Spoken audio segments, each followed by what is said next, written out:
Hey, salut à tous, on se retrouve pour une nouvelle vidéo. Franchement, je pense que moi, la Thaïlande, c'est vraiment sympa. Ah bah c'est pas de ma faute hein. Hey, salut, ça va bien? T'es sérieuse là? On fait quoi là? J'en ai marre de chercher moi hein. Ouais, non mais il est bien en plus cet endroit là. Je fais un effort si je me mets comme ça. Ça va? C'est pas mal. Salut! Salut à tous, nouvelle vidéo. Oui? Pour parler un petit peu de nos attentes et de nos peurs, de nos craintes pendant cette année de voyage, parce que bah on va voir des belles choses, mais il va sûrement y avoir des déconvenues pendant cette année. Donc comme vous le savez, on part un an en voyage tour du monde. Comme on l'a dit dans la vidéo précédente, ouais c'est la précédente, on part un an. Donc on a pris des disponibilités au niveau du travail, parce que grâce à nos métiers, on est dans la fonction publique. On peut en fait demander à être en congé sans solde. Voilà. C'est un congé sans solde. Ça s'appelle une dispo, mais c'est un congé sans solde. C'est un congé sans solde. Vous demandez la durée que vous voulez. Après, c'est à vos chefs d'accepter ou pas. Tous les deux, ça a été accepté pour une durée de 1 an. Du 1er janvier 2019 au 1er janvier 2020. Voilà. Et le principe du congé sans solde, c'est que pendant cette période, vous n'êtes pas payé. Donc là, pendant 1 an, on n'a pas de salaire. Donc en fait, on part uniquement avec nos économies. C'est ça. Donc comme on l'a déjà dit, on a vendu l'appartement, Joe a vendu sa voiture, on a vendu pas mal d'affaires. Je pense que le budget, tout ça, on en reparlera plus précisément voilà. Peut-être à la fin, quand on y verra plus clair, parce que justement, donc je pense combien que... on a dépensé, etc. C'est un budget assez confortable. Mais du coup, c'est vraiment notre crainte première, je pense, c'est le budget, parce qu'on sait pas trop comment on s'oriente. On a essayé de faire des estimations entre ce qui coûte le plus cher, donc logement, bouffe et transport. Mais c'est assez compliqué parce que les budgets changent, surtout que nous on a choisi de voyager en mode flex, c'est-à-dire qu'on n'a pas tout réservé à l'avance au fur et à mesure. Donc les budgets, des fois quand on a vu un truc il y a 6 mois, c'est plus du tout le même prix, des fois c'est moins cher, des fois c'est plus cher. Donc le budget, on sait pas trop si on peut se permettre de faire plein d'activités, plein de visites, on sait pas. Et hier on a fait notre première journée sur Bangkok et on a fait pas mal de visites de temples. Ça vous a coûté cher. Voilà, quand on regarde à la fin de la journée, ça fait une certaine somme. Est-ce qu'on peut se permettre de faire ça régulièrement, ou est-ce que ça, on l'a fait hier, au final c'est proscrit? On pourra pas, ouais. En fait on sait pas trop. Moi je pense qu'il faut mieux se calmer un peu, parce qu'il vaut mieux revenir avec un peu d'argent, mais en même temps on n'a pas envie de se priver, parce qu'une année comme ça, on fera sûrement qu'une seule fois dans notre vie, donc le juste milieu à trouver est assez difficile, et j'avoue que ça fait un petit peu peur ça. Voilà. Par contre on s'est quand même dit que, alors certes on a un budget limité, et on s'est donné un an de voyage, une durée d'1 an. Mais on s'est quand même dit que voilà, on veut quand même profiter de cette année, parce que c'est un truc qu'on ne refera pas dans notre vie, c'est sûr. Quitte à ce qu'on voyage moins longtemps, mais au moins qu'on profite. Mais qu'on en profite, sans pour autant dépenser, de faire des restaurants, voilà. C'est vraiment notre plus grande crainte, parce que de toute façon c'est ce qui fait qu'on voyagera ou pas, c'est l'argent. Donc voilà, et ensuite... Moi j'ai une crainte un peu nulle, toi tu vas péter un câble quand je dis ça, moi c'est les puces de lit. Ouais, l'hygiène de manière générale peut-être.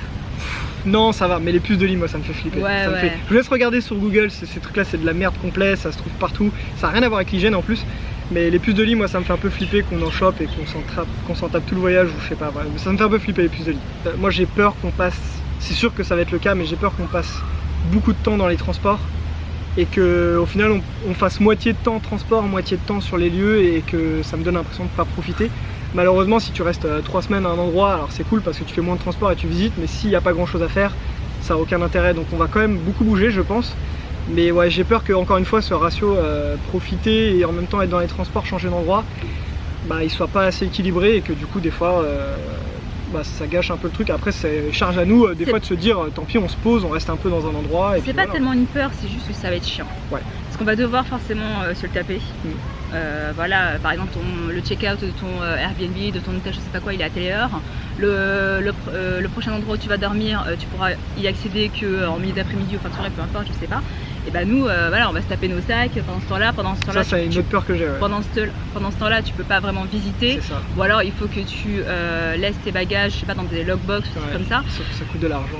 Oui, donc ça c'est juste, c'est pas tellement une peur, c'est juste que ça va être chiant. Des fois, j'ai peur qu'on se prenne la tête à aller à un endroit, on se dit ça va être cool et tout, et au final, ça soit décevant. Ça après c'est le principe. Il y en aura, mais j'espère que ça va pas être trop souvent ça, quoi. Ça c'est le principe de voyager. Je veux dire, c'est l'aventure. Je veux dire, si t'as peur de ça, tu voyages pas, chérie. Attends. Après, dans les attentes, moi, ce que j'attends de ce voyage, c'est de voir des belles choses, fatalement, mais j'espère aussi surtout trouver des lieux, et comme je l'avais dit dans la vidéo d'avant, je crois, des choses qu'habituellement les touristes ne font pas. Alors pour l'instant on est très orienté activité très touristique, mais là on va aller dans les îles après. J'espère qu'on fera peut-être des îles où habituellement les gens ne vont pas parce que c'est peut-être trop long ou trop loin. Et là j'aimerais bien qu'on fasse ça. Bah, c'est le principe de notre voyage, c'est de prendre le temps parce qu'on s'est donné le temps. C'est ça. Parce que habituellement, voilà, t'es pressé quoi. T'as une période de vacances qui est super courte, donc tu fais vraiment le principal, tu t'éloignes pas de la ville, tu vas pas dans la cambrousse, tu vas pas dans les lieux un peu insolites. Et là, ouais, c'est vraiment ça qu'on veut vraiment essayer de faire. On aimerait bien, ouais, prendre le temps. Mais c'est pas simple. Franchement, c'est pas simple à faire. Parce que là, on reste encore dans notre... Là, on reste dans notre rythme quand même de voyage habituel. Dans la journée d'hier, moi, m'a tué. On vous avait demandé de nous poser des petites questions sur Instagram, le seul réseau où on est, donc n'hésitez pas dessus. Et alors, il y a eu des bonnes questions. Il y a des bonnes questions. Une question qui est pas mal revenue, c'est est-ce qu'on a tout prévu ou est-ce qu'on va faire ça plutôt au feeling? On en a parlé un petit peu. On en a parlé, c'est au feeling. Tout est au feeling. La première destination était prévue, donc là évidemment on est en Thaïlande, à Bangkok. Donc notre voyage, on fait tout au feeling. On a prévu Thaïlande en premier. Ensuite, on a une liste de pays et un ordre plus ou moins dans lesquels on aimerait le faire. Mais tout ce programme est susceptible de changer à n'importe quel moment quoi. Ouais, donc là du coup voilà, c'est notre dernière journée à Bangkok, on a réservé le Phuket. Ouais, c'est ça. Hier soir. Hier soir, voilà. Donc demain on part à Phuket. Et on a réservé 2 nuits à Phuket, on sait qu'on va rester, on sait qu'on va faire les îles à côté, mais pour l'instant c'est pas réservé. Voilà. La prochaine fois ça se passera plus ou moins comme ça, parce que de toute façon via les sites de booking, ce genre de choses, tu peux réserver en fait la veille pour le lendemain, voire même le jour pour le soir même. Donc c'est pas trop un problème. Ça peut faire peur, ça peut être un peu anxiogène, mais je veux dire, tu as toujours moyen de trouver un endroit où dormir. Et puis des fois de réserver au dernier moment, surtout pour les logements, tu prends la dernière chambre dispo, du coup il faut un prix. Parfois c'est moins cher, donc c'est pas très grave. Il y a Sylvain qui nous demande si vous tombiez amoureux d'un endroit au point de ne plus vouloir en partir. Je pense que c'est pour ça qu'on n'a pas voulu prévoir tout notre voyage. C'est-à-dire qu'on a prévu donc, une liste de pays, mais si, j'en sais rien, moi, on tombe amoureux du Laos et qu'on décide de rester 3 mois au Laos, techniquement, on peut. Ouais. Voilà. Ça m'étonnerait qu'on le fasse. On pourrait rester plusieurs semaines dans un pays, parce que ça va être le cas.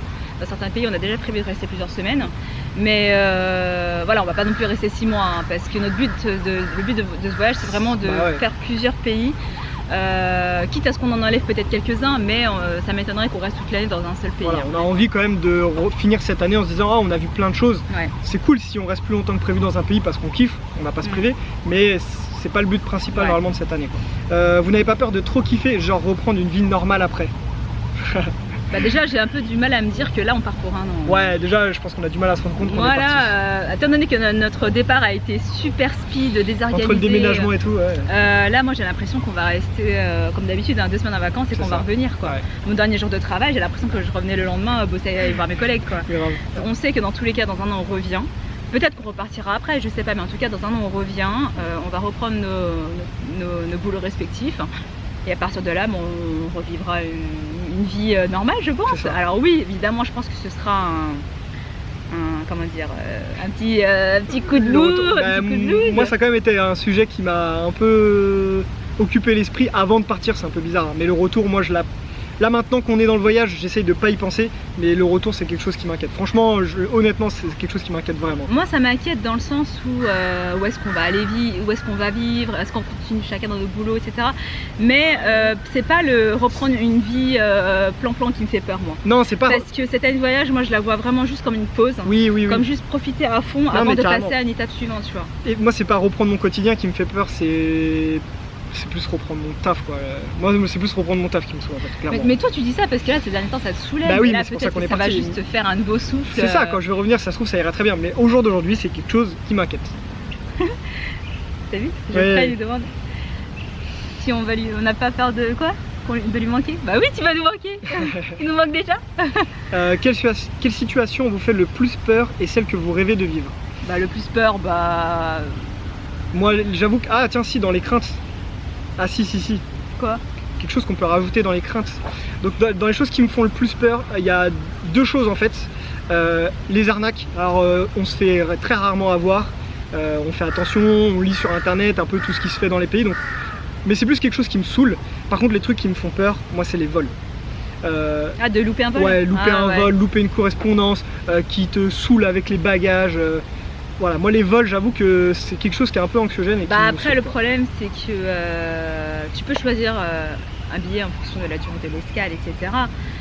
Mais voilà, je veux dire, t'as pas tellement de pouvoir là-dessus. Demain, ton vol est annulé, j'avoue c'est chiant, tu perds de l'argent et tout. Bon après voilà, je veux dire, qu'est-ce que tu veux y faire? Et après, situation que je rêve le plus de vivre, j'aimerais beaucoup par hasard tomber sur des endroits complètement ouf, mais sans avoir rien lu et tout, et des trucs assez sauvages. Ça me ferait kiffer, tu vois. Ouais, c'est quelque chose qui me ferait kiffer, ça. On a une question de Bagheera Travel, je crois. Ouais. Votre parcours est-il déjà défini? Liste des pays prévus? Ouais, on a déjà prévu ça. Mais comme on l'a dit, ça peut changer à tout moment. Ça peut changer, mais je pense pas que ce sera vraiment trop le cas. Alors déjà, on va faire, on va dire, les 6 premiers mois en Asie quasiment. Ouais. Donc là, on est en Thaïlande. Après, pour le mois de février, on rejoint ma mère qui est au Vietnam. On va y rester un bon 3 semaines, je pense. Ouais. Après, on va faire Cambodge, Laos. Peut-être retourner un petit peu en Thaïlande, le nord. Le nord, ouais. Parce qu'on n'aura pas le temps là. Parce que là, pour l'instant, on fait surtout les îles. Ouais. Ensuite, l'ordre exact, je sais pas, mais on va faire Taïwan. Ouais, Taïwan. La Corée du Sud. Ouais, ou peut-être la Chine avant, à voir. Peu importe, ouais. Après, on descendrait sur Malaisie, Indonésie, Philippines. Tout ça. Donc là, vraiment toute l'Asie, Asie du Sud-Est. Et ensuite, on va descendre, on va faire la Nouvelle-Zélande. Ouais. Pendant combien de temps? J'en sais rien. Voilà, j'en sais rien. On remonte sur Tahiti, voilà.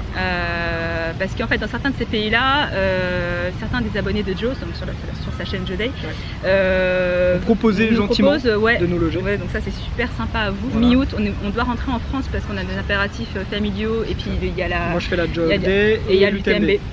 Donc voilà, donc là on va revenir en France au moins pour un bon 3 semaines. Ouais. Et après mi-septembre, mi-septembre on... 2 mois et demi aux États-Unis. Toute la côte ouest des États-Unis. On aimerait bien faire ça en mode road trip avec une voiture. Ouais, donc on sait pas comment on va se débrouiller, si on va louer une voiture, si on va acheter un van ou... Mais écoute, pour l'instant c'est notre idée, hein, on verra bien. C'est l'idée qu'on a, voilà. Après on verra comment ça se passera à la fin de l'année, débrief dans un an. Voilà. Donc voilà, c'est un peu le plan qu'on a. Après il y en a plein qui nous demandaient est-ce que vous allez faire l'Afrique, est-ce que vous allez faire l'Amérique du Sud, est-ce que vous allez faire l'Europe, parce que là, évidemment si on avait le budget on ferait on ferait le tour du monde. Ensuite, comment vous est venue l'idée de ce voyage? C'est Fred qui nous demande ça. C'est venu il y a quoi, il y a 1 an et demi à peu près? Ouais. Alors en fait à la base, Joe a toujours rêvé d'aller vivre au Canada. Ouais, je voulais faire 1 an à l'étranger, c'est vrai que le Canada s'y prêtait beaucoup. Ouais, parce qu'en tant que Français, c'est possible. Tu fais OK. Ouais, d'accord. C'est francophone, donc du coup pour travailler là-bas c'est simple. De par nos métiers, on peut travailler là-bas. Toi, pas moi. Oui, t'aurais pu, mais bon, ça aurait été plus compliqué, mais t'aurais pu. Le problème c'est que déjà moi, avant l'année dernière, je connaissais pas du tout ce pays. Évidemment, on en entend beaucoup de choses, ça donne très envie, mais de là carrément à déménager pour aller y vivre, s'installer, travailler, moi clairement, là comme ça, non. L'année dernière, on a fait 2 semaines de vacances là-bas. J'ai adoré la région de Québec, Montréal et la ville de Québec. J'ai adoré. Mais en se renseignant, même si c'est un pays qui me semble génial, je me voyais pas y vivre. Ouais. Pas y travailler en tout cas. Ouais, pas y travailler. Mais bon, du coup, comment vivre pendant 1 an sans travailler dans un pays, tu vois? Et je me voyais pas pendant 1 an faire un boulot alimentaire et survivre en fait. Et ce que je trouvais aussi dommage, c'est que tu vas vivre dans un pays pendant 1 année, peu importe la période, tu vas y travailler, mais tu n'auras pas tellement de temps de visiter le pays. Donc quel est l'intérêt d'aller vivre à l'étranger, juste pour au final profiter de ta vie quotidienne dans la ville où tu vas vivre et où tu vas travailler? Parce qu'en plus, Canada, si je me trompe pas, les congés payés, t'en as pas beaucoup, hein. Surtout nous, en nouvel arrivant. Moi, par exemple, en tant qu'infirmière, il me semble qu'en arrivant, j'ai même pas 2 semaines de vacances de congés payés. Donc au final, on va vivre là-bas. Alors oui, c'est bien, on va profiter de la vie canadienne, c'est super, mais tu vas pas profiter du pays, quoi. Donc moi j'ai dit une niette. Et c'est de là qu'est venue l'idée de vendre tout ce qu'on a pour avoir un budget et partir 1 an sans travailler. Et du coup l'Asie s'y prête très bien parce qu'on kiffe l'Asie et en plus parce que c'est vrai que le niveau de vie est moins cher, donc ça permet de voyager un peu plus facilement, quoi. Donc voilà, on a répondu à quelques questions que vous nous avez posées sur Instagram. N'hésitez pas à en poser d'autres là sous cette vidéo ou même sur Instagram comme vous faites. Instagram. Comme vous faites régulièrement. Yep. Donc voilà. On a hâte de partager cette année avec vous. N'hésitez pas aussi à nous dire si vous êtes en vacances dans certains endroits, à nous dire où vous êtes. Ah ouais, carrément, on pourra se partager un petit repas ou un petit run si tu veux. Merci d'avoir regardé la vidéo. Merci beaucoup d'avoir regardé la vidéo, ouais. Et donc, puis n'hésite pas à t'abonner et puis à nous suivre, à mettre un petit like, un petit commentaire et puis on se retrouve bientôt pour une nouvelle vidéo. Salut.